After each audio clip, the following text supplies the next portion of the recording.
Bilirsiniz yəqin, Günəşimiz bizdən nə az nə çox, düz 150 milyon kilometr məsafədə yerləşir. Amma təsiri o qədər güclüdür ki, elə bil aramızdakı məsafə 15 metrdir. Məsələn, adicə gözlə birbaşa ulduzumuza baxa bilmirik. Bir neçə saniyə ərzində gözümüzü çəkməli oluruq. Bəs bunun səbəbi yaxud səbəbləri nələrdir? Yaxın gəlin. Deməli, Günəşimiz bizdən uzaq olmağına rəğmən, onun enerjisi həddən artıq çox olduğuna görə az əhəmiyyətli olur bu effekt üçün. Bir misal çəkim. Məsələn, adi elektrik lampasının enerjisi 60 watt olduğu halda Günəşdə bu 3.8 vurulsun 10^26 wattdır.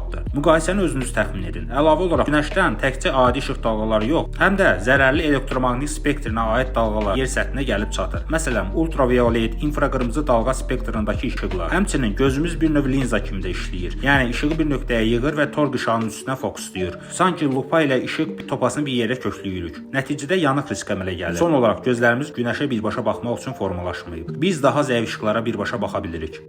Bunun əsas səbəbi təkamül keçmişimizlə bağlıdır. Bu isə ayrı videonun mövzusudur. Xülasə, çalışın Günəşə birbaşa baxmaq istəyəndə xüsusi qoruyucu vasitələrdən istifadə edəsiniz. Elmlə qalın, elmli qalın.